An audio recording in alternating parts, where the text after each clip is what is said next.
সকলেই কেমন আছেন? আজকের রেসিপিটি হচ্ছে বাঁধাকপি মুসুর ডালের বড়া দিয়ে আলু। ভিডিওটা না কেটে পুরোটাই দেখার চেষ্টা করবেন, আশা করছি উপকারে আসবে। এখানে আমি অল্প পরিমাণ মুসুর ডাল নিয়েছি। মুসুর ডালটাকে নিয়ে আধা ঘন্টার মতো ভিজিয়ে রেখে দিয়েছি। যার হাতে সময় থাকবে আরও বেশিক্ষণ ভিজিয়ে রাখতে পারেন।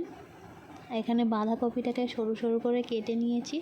কেটে নিয়ে বাঁধাকপিটা সেদ্ধ করতে বসিয়ে দিচ্ছি।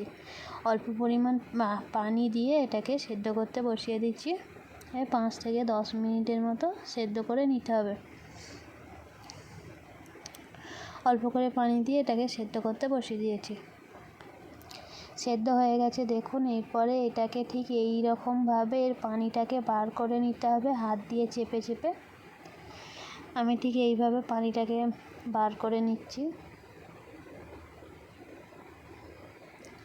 এরপরে যে ডালটা ভিজিয়ে রেখেছিলাম সেটাও বেটে নিয়েছি মিক্সচার মেশিনের সাহায্যে। এরপরে এটা পেঁয়াজ আর কাঁচা লঙ্কা ভালো করে ব্লেন্ড করে নেব। দেখুন ঝরঝরে করে বাঁধাকপিটা থেকে পানিটা বার করে নিয়েছি। এরপরে এর মধ্যে দিয়ে দিয়েছি যে মুসুর ডালের পেস্ট করে রেখেছিলাম, সেটাকে এর মধ্যে দিয়ে দিয়েছি। এরপরে দিয়ে দিচ্ছি কাঁচা লঙ্কা কাটা 2টো দিয়ে দিয়েছি। এরপরে সব মশলা অ্যাড করব, যেমন অল্প করে হলুদ গুঁড়ো দিয়ে দিয়েছি। অল্প করে হলুদ গুঁড়োর পরে দিয়ে দিলাম অল্প করে লবণ আর লঙ্কা গুঁড়ো। তারপরে দিয়ে দিচ্ছি ধনিয়া গুঁড়ো আর জিরে গুঁড়ো। এবারে আপনারা আপনাদের কফির পরিমাণ অনুযায়ী দেবেন। আর দিয়ে দিয়েছি অল্প করে বেসন দিয়ে ভালো করে হাত দিয়ে মাখিয়ে নিচ্ছি। এখানে ভালো করে মাখিয়ে নিয়েছি। এরপরে এতে দিয়ে দেবো সাদা তেল। তেলটা দিলে বড়াটা ভালোভাবে ভাজা যাবে, তাই এতে তেলটাকে দিয়ে ভালো করে মাখিয়ে নিচ্ছি। এরপরে বড়ার মতো হাতের সাহায্যে ঠিক এই রকম বড়াটাকে করতে হবে। এদিকে আমার তেল দিয়ে দিয়েছি কড়াইয়ে। এটাকে ভাজার জন্য হাতের সাহায্যে গোল করে নিয়ে হালকাভাবে চেপে চ্যাপ্টা মতো করে নিচ্ছি।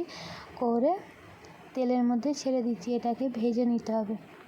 তেলটাকে প্রথমে ভালো করে গরম করে নিতে হবে, তাই হাতের সাহায্যে গোল গোল করে ভেজে নিচ্ছি।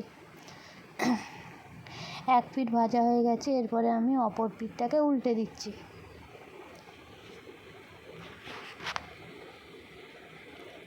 এখানে দেখুন ভাজা হয়ে গেছে। এগুলো এমনিও খেতে পারেন, এমনিও খেতে খুবই ভালো লাগে। এবারে রান্নার জন্য যে আমি আলুটা কেটে রেখেছিলাম, আলুটা ভেজে নিতে হবে। ভাজার জন্য কড়াইয়ে তেল দিয়ে দিয়েছি। তেলটা ভালোভাবে গরম হয়ে গেছে। এরপরে যে কেটে রেখেছিলাম আলুটা এর মধ্যে দিয়ে দিয়েছি।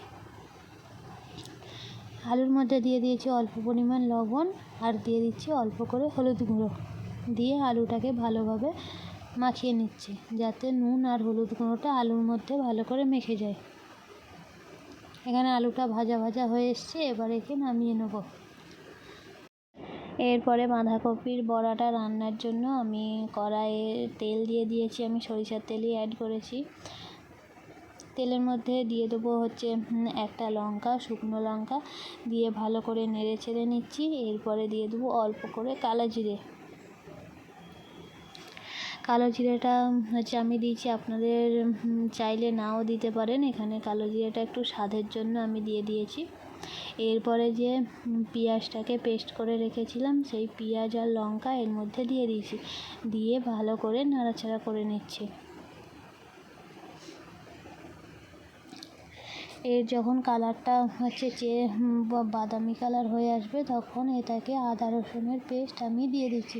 দিয়ে ভালো করে নেড়ে চেড়ে নিয়েছি। দেখুন কালারটা বাদামি কালার হয়ে এসছে। এতে সব মশলা অ্যাড করব।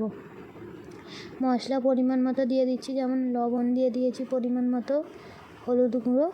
এরপরে দেবো লঙ্কা গুঁড়ো। যেহেতু আমি কাঁচা লঙ্কা শুকনো লঙ্কা দুটোই দিয়েছিলাম, তাই একটু লঙ্কা গুঁড়োটা কম করেই দিয়েছি। দিয়ে ভালো করে নেড়ে চেড়ে নিচ্ছি, যাতে পেঁয়াজ আর এর মধ্যে মশলাটা ভালোভাবে অ্যাড হয়। এরপরে অল্প করে পানি দিয়ে কষে নিচ্ছি।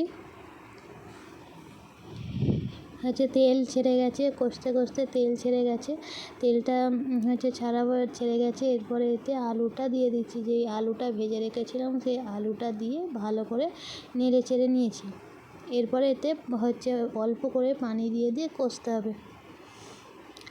যত তরকারি কষবেন ততই স্বাদটা ভালো হবে।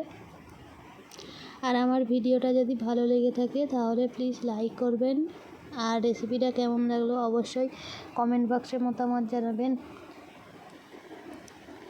আর যদি আমার ভিডিও ভালো লেগে থাকে তাহলে চ্যানেলটাকে সাবস্ক্রাইব করে দেবেন।